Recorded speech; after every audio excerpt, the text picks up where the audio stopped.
अर्पिता के पिता के असमय गुजर जाने से अर्पिता के कोमल कंधों पर घर की सारी जिम्मेदारी आ गई।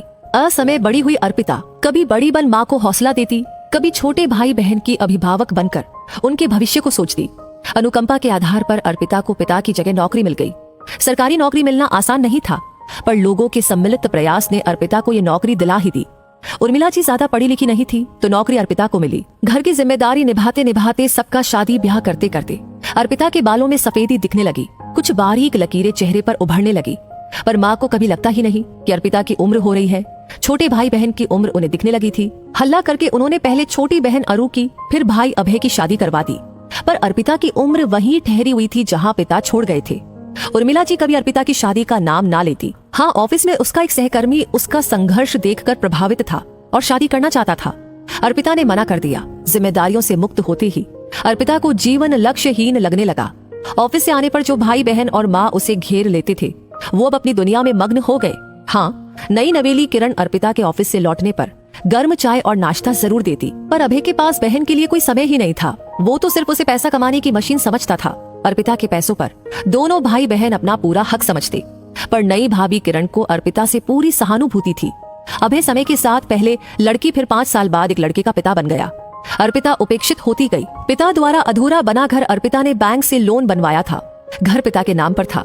अभय कई दिन से इस घर को अपने नाम कराने के पीछे पड़ा था, पर अर्पिता टाल रही थी। आज सुबह ही अभय ने अर्पिता से फिर से घर के पेपर मांगे। अर्पिता ने मना कर दिया। उर्मिला जी बेटे के पक्ष में बोलने लगी। अर्पिता उन्हें समझा रही थी, पर उर्मिला जी भड़क गई।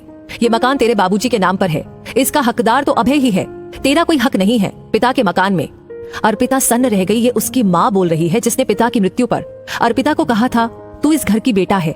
ये कहकर सारी जिम्मेदारी उसके कंधों पर डाल दी थी। आज बेटे के मुंह में उनको समझ में नहीं आ रहा था कि वो क्या बोल रही है। अर्पिता का गुस्सा जो पिता की मृत्यु के बाद चला गया था, प्रचंड हो गया। माँ सही कहा, पिता की जिम्मेदारियों की वारिस मैं हूँ और संपत्ति का वारिस अभय। क्यों माँ, इतना भेदभाव क्यों? गुस्से में अर्पिता ऊपर अपने कमरे में आ गई। मौसम भी आज कुछ भीगा भीगा था। रह रह के बारिश हो रही थी।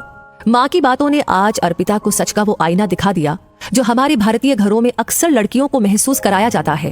फ्रेश हवा लेने के लिए खिड़की खोली तो देखा कि लॉन में अभय की बेटी पारुल और बेटा हर्ष उधम मचा रहे थे। तभी हर्ष गिर गया। पारुल दौड़ती हुई आई, भाई को अपने अशक्त हाथों से उठाकर अंदर ले आई। जब बाबूजी गुजरे थे तब अर्पिता ने इसी तरह छोटे भाई बहन को अपनी बाहों में समेट लिया था। कितने अजीब ये रिश्ते होते हैं जो समय के साथ बदल जाते हैं। अर्पिता का मन भीग गया। सच कैसे समय के साथ बदल जाता है। बचपन में एक दूसरे पर जान देने वाले भाई बहन बड़े होकर अपनी गृहस्थी में रच बस जाते हैं, जहाँ रिश्ते के नाम पर पति पत्नी और बच्चे ही दूरी बन जाते हैं। अपने पराये स्वार्थ वाली भावना ऊपर हो जाती, दिल का रिश्ता नीचे छुप जाता।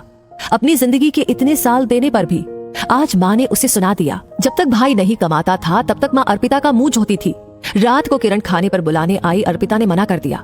दीदी सर दबा दूं? किरण के पूछने पर अर्पिता की आंखों में आंसू आ गए।